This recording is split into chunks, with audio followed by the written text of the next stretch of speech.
Il y a quelques semaines encore, cette Américaine d'origine mexicaine tenait une onglerie. Mais depuis que les 3000 agents de ICE, la police anti-immigration de Donald Trump, ont débarqué à Minneapolis, sa maison est devenue un centre de résistance. Est-ce que vous savez avec qui elle vit? Non, je crois qu'elle est seule. Est-ce qu'elle a une autre famille au Minnesota? Je ne sais pas.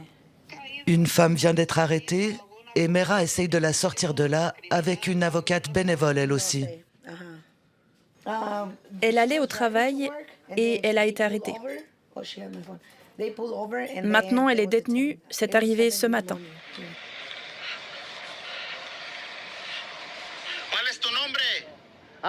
La vidéo a été filmée par un passant. Cette équatorienne avait demandé l'asile en 2023. Elle vivait seule avec sa fille aux États-Unis. Yoseline, 11 ans, désormais seule au monde.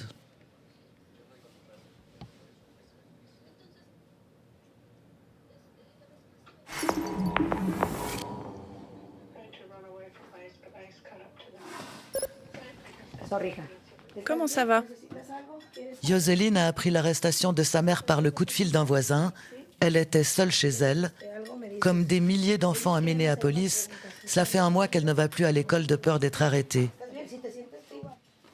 Les arrestations, désormais, chaque famille immigrée y prépare ses enfants.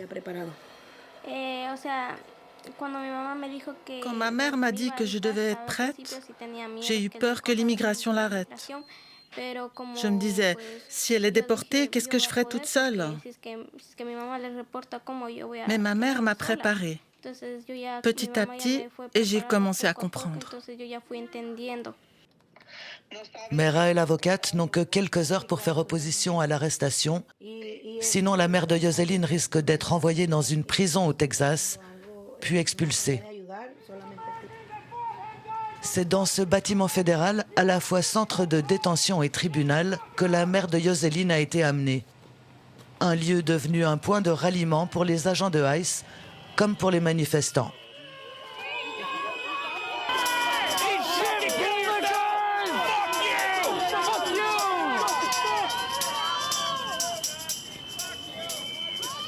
You should go home and get the fuck out of here. Go fuck your mother. I fucked your mother last night. Yeah, well, she's dead. Good luck. Deux Amériques qui s'affrontent, se narguent à travers un grillage, symbole d'un pays fracturé. Ces manifestants sont désormais considérés comme des terroristes domestiques. Get a different job! Be a better human!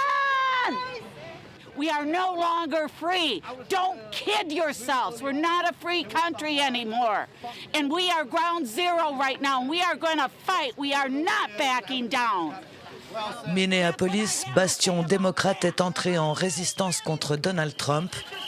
Dans chaque quartier, les citoyens s'organisent. Ils entendent bien montrer la voie au reste du monde. Are you seeing anything behind the school? Dispatch Leo, I'm on my way to behind the school. Léo patrouille comme un policier, mais c'est ce qu'on appelle ici un ICE Watcher, un observateur qui traque les agents de ICE, l'Agence fédérale de l'immigration. Son vrai métier, c'est informaticien. Okay, that is confirmed ICE in the database. When they dropped off a person. Come on. You're right here at the... Chaque véhicule suspect est signalé par des guetteurs. Des mères de famille improvisées dispatchers coordonnent les opérations depuis leur salon. Ils sont 600 bénévoles à Columbia Heights, cette petite ville au nord de Minneapolis, à se relayer pour alerter les voisins. Mais vous êtes juste des citoyens ordinaires. On n'est pas des soldats, on est juste des voisins. Je vais vous montrer l'endroit où j'ai filmé une des vidéos.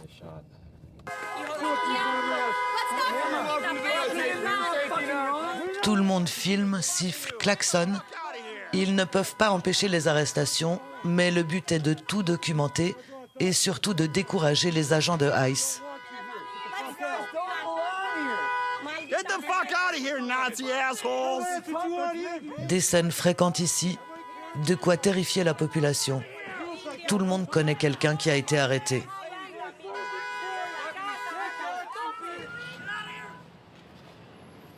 Il est 6 heures du matin. Sur la place centrale de la ville, les bénévoles sont déjà là pour monter la garde.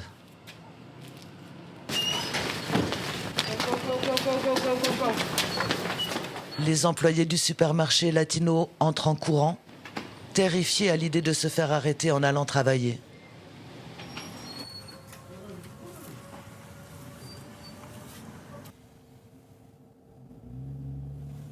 Mais beaucoup n'osent même plus sortir de chez eux. Alors ils sont ravitaillés par d'autres bénévoles comme Emily, 22 ans, qui va apporter de la nourriture à une famille terrée chez elle depuis un mois.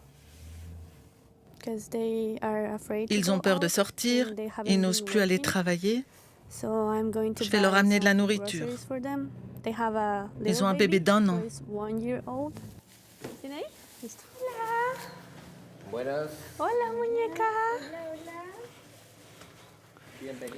Cette famille du Nicaragua est condamnée à épier les mouvements suspects sur le parking. L'homme nous montre des vidéos d'agents de ICE qui rôdent autour de chez lui et les voisins qui donnent l'alerte en activant les alarmes de leur voiture. Et puis il nous montre comment ils tentent de se protéger la nuit. Cette porte, elle n'est pas très solide. Ils peuvent l'ouvrir. Alors la nuit, je mets cette barre, comme ça. Ça fait 4 ans qu'ils vivent aux États-Unis. Leur fille est née ici. Ils ont un permis de travail. Cela n'empêche pas la peur. Ils viennent constamment ici. Ils savent qu'il y a beaucoup de latinos ici. On ne peut même plus manger ou dormir tranquille parce qu'ils nous surveillent constamment, à tout moment. Dès qu'on sort, même à la porte, on a peur qu'ils nous emmènent. Même jeter les poubelles devient très compliqué. Elle travaillait dans un hôtel comme femme de chambre.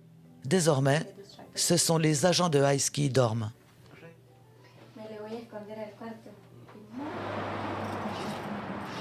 Sur la place centrale, la surveillance continue.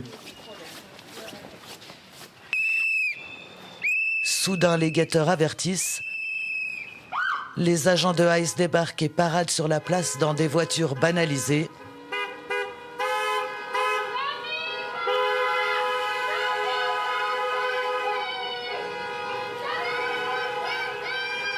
Des citoyens qui klaxonnent, d'autres qui filment. La scène est surréaliste.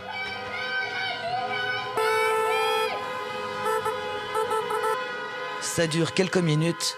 Les voitures de ICE s'en vont. La place retrouve son calme. Personne n'a été arrêté cette fois, mais la panique a fait son effet. 2 heures plus tard, dans un bar à quelques mètres sur cette même place, 2 habitués boivent tranquillement l'apéro. Les agents de ICE, eux, ils les soutiennent. On respecte la loi, on respecte ICE. ICE fait son boulot, il nous aide. Il y a des violeurs, des pédophiles, des meurtriers, des trafiquants de drogue ici. Ils en ont déjà arrêté des milliers dans Minneapolis, des milliers. Ils sont ici, ils sont parmi nous. Les deux réalités sont inconciliables, et même quand on leur montre une vidéo tournée 20 mètres plus loin sur leur place, ils en font une toute autre lecture.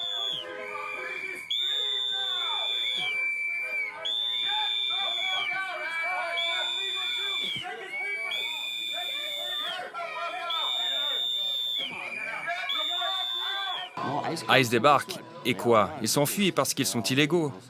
Ils doivent se barrer. Est-ce que j'ai peur de ICE? Non, j'ai rien fait de mal. Je peux aller vers un agent de ICE, lui serrer la main et lui dire « merci ». Nolan West est un député républicain du Minnesota. Ce soir, il rencontre ses électeurs en vue des élections de mi-mandat dans une petite ville qui vote républicain à 70%. Bonjour, je suis Nolan West. Je suis votre député. C'est un moment intéressant. Ça a été très stressant, mais j'apprécie que tout le monde soit là parce qu'on a besoin de plus de gens sains qui s'engagent. Il s'attendait à ce que la situation de Minneapolis monopolise les débats. Il n'en est rien. Ici, on est plus préoccupé par le tracé de la nouvelle autoroute. Pourtant, ce député du Parlement de l'État est inquiet. Il est même l'un des rares républicains à avoir demandé à Trump de retirer les agents de ICE de la ville. Je ne dis pas qu'il faut se retirer complètement, mais cette opération doit être au moins mise en pause ou arrêtée. Parce que s'il continue, je veux vraiment retrouver mon État calme et stable. Il a peur que tout cela dégénère, mais pour lui, le vrai problème, c'est le manque de coopération entre les élus locaux démocrates et l'administration Trump. Ça n'arrive pas dans les autres États, parce qu'ailleurs, la police locale collabore quand ils ont des immigrés illégaux qui commettent des crimes. On n'a vu presque aucune collaboration au Minnesota sur ce front. Donc ils se sont dit, OK, on va y aller rue par rue. Le chef de la police locale de Columbia Heights, Matt Marcan, confirme pas de coopération avec les fédéraux. Les policiers répondent aux autorités de l'État du Minnesota. On ne doit pas s'occuper de l'immigration et on ne le fait pas. Ce que fait ICE, c'est une fonction fédérale.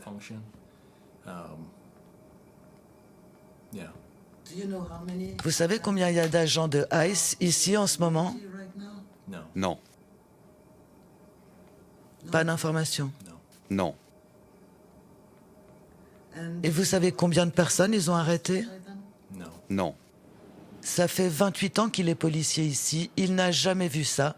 Il craint même pour certains de ces hommes d'origine étrangère. Oui, j'ai certains policiers qui portent leur passeport avec eux, au cas où ils seraient arrêtés, en allant ou en partant du boulot, peut-être au travail.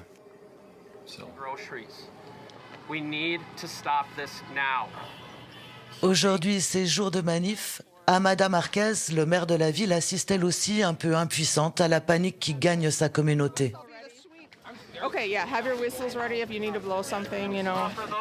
Le rassemblement a lieu devant l'école de Liam, l'enfant de 5 ans arrêté avec son père dont la photo a fait le tour du monde.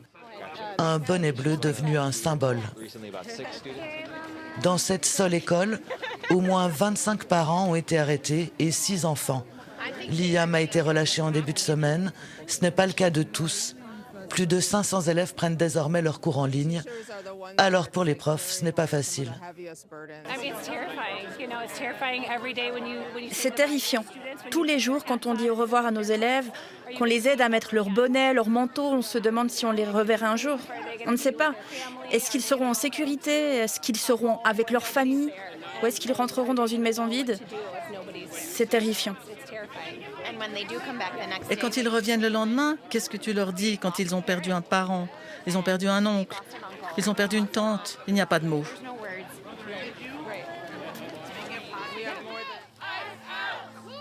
C'est toute la ville qui est venue manifester.